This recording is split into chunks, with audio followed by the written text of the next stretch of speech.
Stop wasting money. If you're not using what's coming out of your garden, you're just leaving money on the table.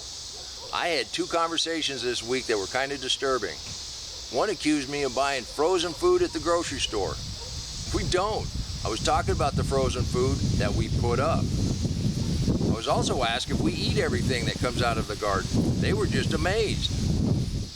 Yes, you have to change your habits a little bit.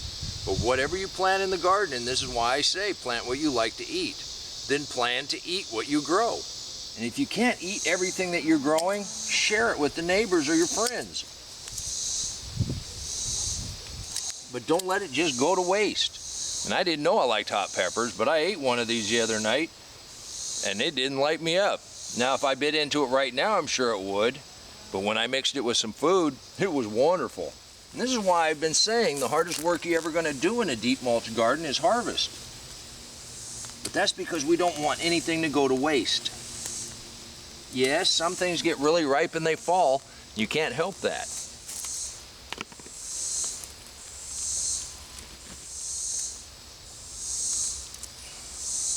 Then you have stuff like that that's been rubbed, it's got a little hole and it's gone molding a little bit. We're just going to toss that off, but it might reseed itself.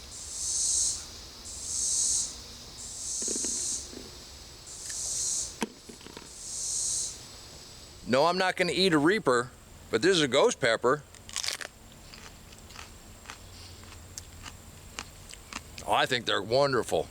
You can do this too. And really, during the summer, the only thing that we really do buy is our dairy and our protein. All of our vegetables come out of the garden.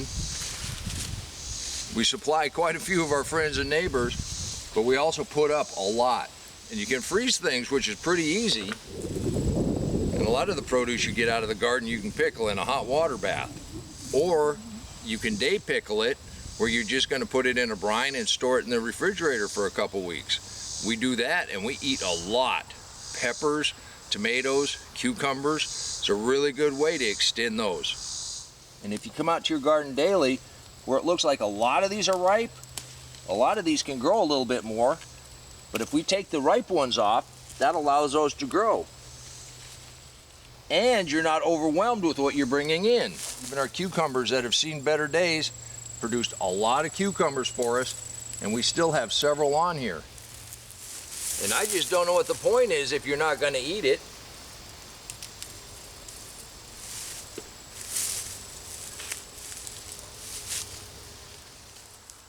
And the other thing is, if you come out and you harvest something every day, you're not going to be overwhelmed. And as it's cooling off, we got new tomatoes setting. And we got them setting all the way up. And these clusters are beautiful. We'll get these and we'll let the rest of these ripen. This is one of my favorite things in the garden, a turmeric flower, and these were volunteers. And now we got a bloom. Look at this one sunflower, it's just about ready to harvest itself. And if you look right here, we've got Swiss chard that we planted last winter that we've been taking leaves off all summer. We've got round 2 of the carrots. I got round 3 over here. We're picking out of that every day. We got okra coming on that's going to produce right up until the frost. We'll pick off of that every day or every other day.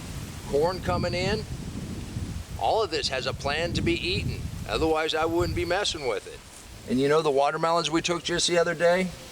We've eaten 3 of them, but I've given 3 away. Probably going to give 1 more away, and we're going to cut 2 more.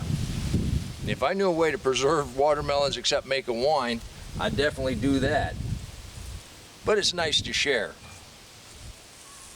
And just keep picking your cherry tomatoes. And you know we planted these peanuts as companions around the tomatoes. They are a nitrogen fixing plant, so they have been helping these cherries out a lot. And these won't be ready to harvest for a little bit, but we're expecting to have some nice peanuts this fall. We also planted this round of beans where the peas were. That way, if those beans stop producing, these beans will produce, and they've got tons of flowers on them. So we should be getting beans on these here just directly. Our okra plants have been making okra every day.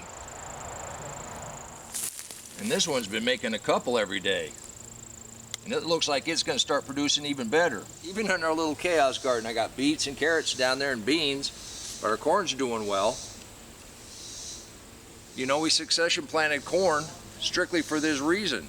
That way it didn't all come in at once. We've been able to eat on it all summer long. We've been able to freeze some, and we'll have fresh corn as it turns into fall. And another crop that we have plans for is our sweet potatoes. That's the last thing we're going to bring in before our cold weather crops take over. We're going to plant some more of those, and I hope you join me for that. I hope this didn't sound like scolding, but we did have a plan on the sweet potatoes. We've got a patch here, we have a patch over where the watermelons were, patch behind me, and then the one up front that the groundhog ate most of the leaves off of. It's coming back okay. Point is, we tried to maximize our yield. We'll see what we get. And sweet potatoes hold over really well, and we expect to be able to eat on those well into the winter. We're also going to make some pies. And just like with the zucchini and the sweet potatoes and those kushas, which I hope you join me for here in the next few days, we're going to start doing something with that. You can make a bread or a pie. Whenever you do that, make two. Eat one, freeze one. You do that a few times, then you've got treats all winter long. There's a really nice way to save money, satisfy your sweet tooth, and make good use of your produce out of your garden. You can do this too. Till next time, remember, take care of yourself, take care of your family, and God bless you. Come on, let's plant. Let's go plant garden.